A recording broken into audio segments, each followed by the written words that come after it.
Salam Kamir, kekaguman ilahi mengarah pada iman dan rahmat. Saudara-saudari yang terkasih, saya mempunyai sesuatu yang menarik di sini. Ya, tunggu sebentar. Nah, ini yang namanya kembang api, bukan lidah-lidah api, tetapi kembang api. Bagaimana ini menjadi semacam tontonan yang menarik karena hari ini kita merayakan Pentakosta. Roh Kudus yang turun dalam rupa lidah-lidah api. Kalau ini berupa kembang atau bunga api yang kemudian menarik karena membuat anak-anak datang berkumpul, membuat orang-orang melihat terangnya yang penuh dengan sensasi, dan kemudian Pentakosta, hari yang ke-50, ini kita rayakan bersama gereja pada hari Minggu ini, sekaligus menutup masa Paskah yang kita alami. Saudara-saudari yang terkasih, kita tunggu sampai habis ini ya. Ternyata panas juga lama-lama. Nah, Pentakosta, pencurahan Roh Kudus, sudah kita alami. Kita saksikan baru saja. Bukan lidah-lidah api, tetapi bunga-bunga api membuat orang bersemangat, tidak takut lagi. Peristiwa Pentakosta ditulis di dalam Kisah Para Rasul. Bagaimana kita membaca di hari ini bacaan yang pertama.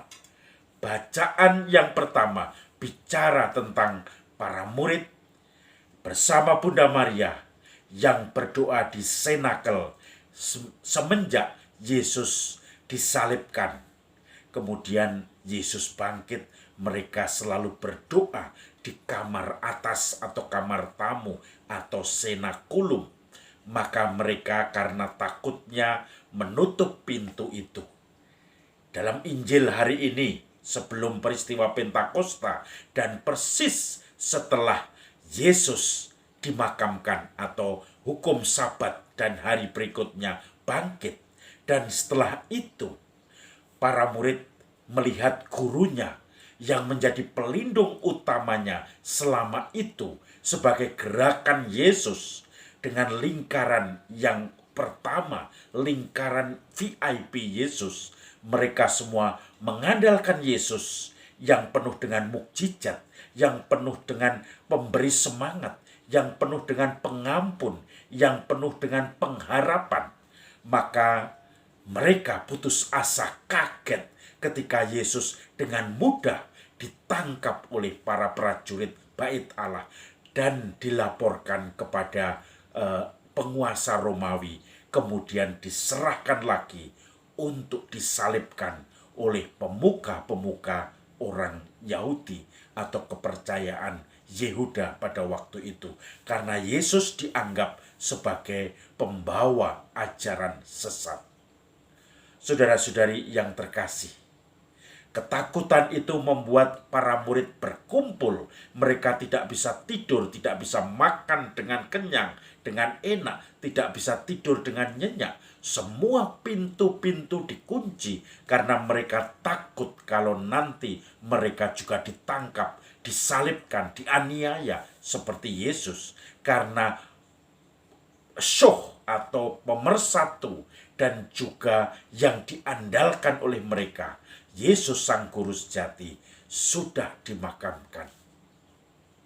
Tetapi dengan segala pintu-pintu terkunci, ruangan yang rapat di senakulum, mereka berdoa terus-menerus bersama Bunda Maria.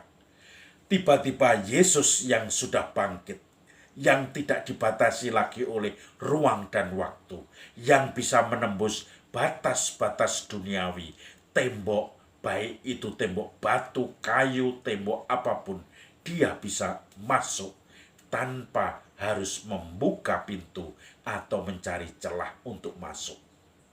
Ketika para murid merasa sudah sedikit tenang karena pintu-pintu terkunci, orang-orang tidak bisa masuk untuk mengganggu mereka. Mereka berdoa, tiba-tiba Yesus muncul di tengah-tengah mereka dan memberi damai. Salam damai bagimu. Kemudian Yesus menunjukkan tangannya, telapak tangan bekas luka paku, dan lambungnya bekas luka tombak. Dan kemudian mereka pun percaya, tetapi masih ragu-ragu, takut. Karena itu mereka kemudian diyakinkan oleh Yesus bahwa mereka harus menjadi saksi-saksi Kristus. Mereka harus siap diutus. Mereka harus siap menjadi pembawa kabar sukacita, pengharapan. Maka kemudian Yesus menjanjikan Roh Kudus, Roh Penghibur, Parakletos, Roh kebenaran yang kemudian akan menyertai para murid itu sampai akhir zaman. Tidak akan pernah putus asa. Ketakutan-ketakutan akhirnya dihilangkan. Itu nanti dalam bacaan pertama yang kita dengarkan hari ini. Maka saudara-saudari yang terkasih, peristiwa Pentakosta sebetulnya adalah peristiwa beralihnya, atau mungkin kalau sering disebut hijrahnya dari orang yang ketakutan, para murid yang ketakutan, kemudian bersembunyi di senakulum dan bersama dengan yang lain karena Yesus sudah wafat dan disalibkan, mereka menutup pintu semua. Tetapi Yesus ternyata tidak dibatasi oleh pintu-pintu maupun dinding-dinding rumah, kamar. Maka Yesus naik, menyapa, memberi damai sejahtera, dan menjanjikan Roh Penghibur, Roh kebenaran.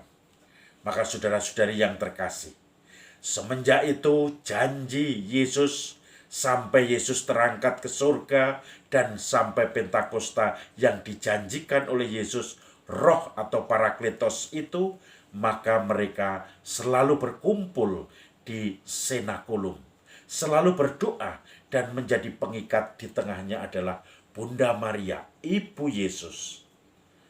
Maka kemudian juga muncul gerakan senakulum atau doa senakel, mendoakan imam-imam Maria. Sampai sekarang keluarga-keluarga yang terpanggil atau orang-orang yang peduli pada panggilan, mereka mendoakan doa senakel, senakulum, yaitu mengingat kembali Maria bersama para murid, mohon kekuatan Roh Kudus, mohon panggilan untuk mewartakan kebangkitan pengharapan Kristus.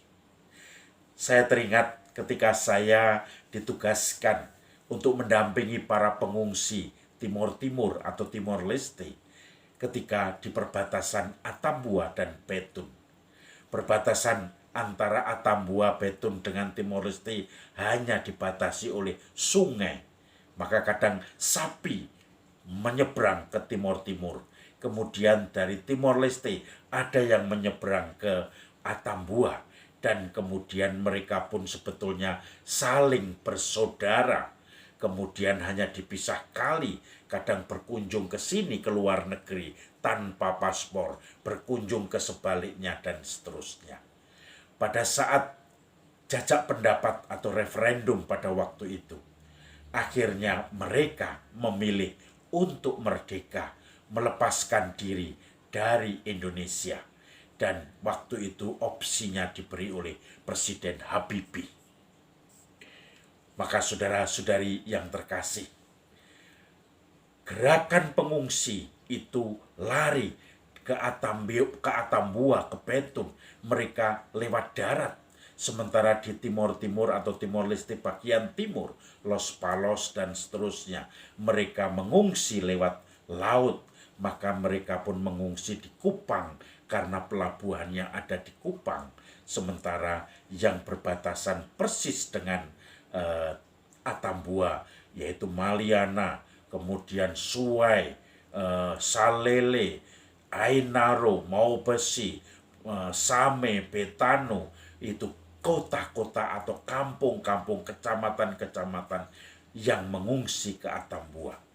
Mereka ketakutan tidak berani pulang karena ada tokoh-tokoh yang memaksa mereka untuk mengungsi. Dan kemudian mereka tinggal beberapa saat di pengungsian dengan suasana yang emergensi. Tenda, minuman kurang, tidak punya pekerjaan untuk tanam-tanam, apalagi daerahnya juga tidak terlalu subur, tetapi mereka tidak punya lahan sebagai pengungsi.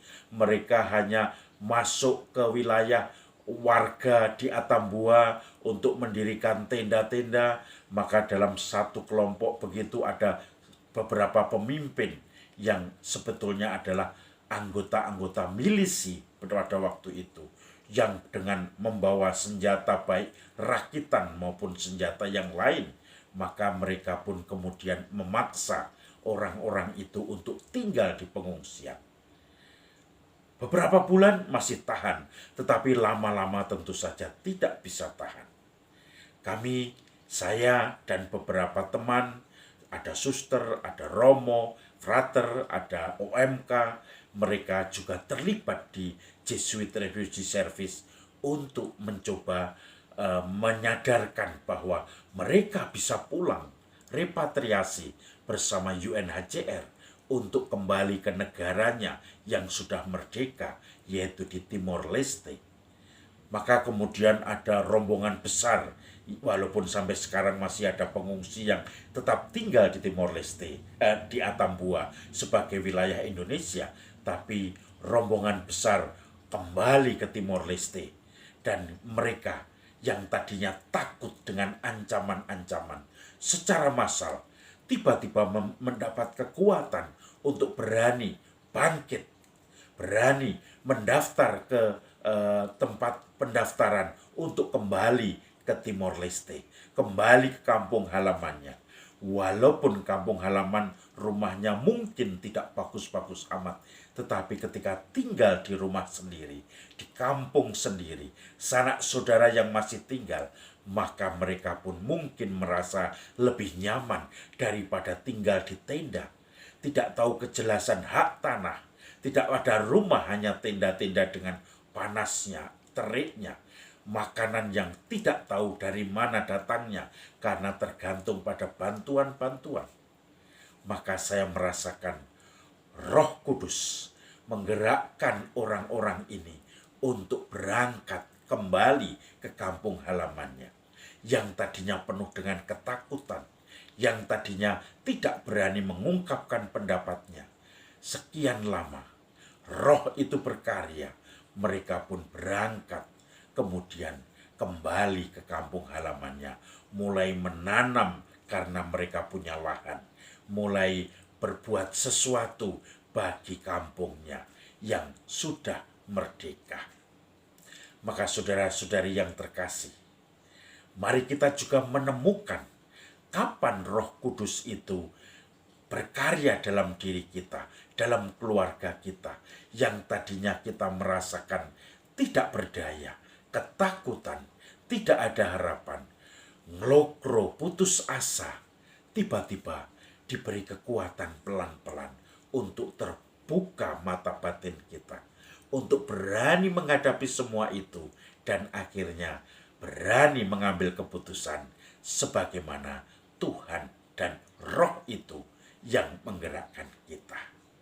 Maka kita kenang Pentakosta ini, lidah-lidah api yang selalu membuat kita merasakan bagaimana lidah-lidah api, atau kalau ini adalah kembang api, membuat kita menjadi yang diterangi oleh Roh Kudus.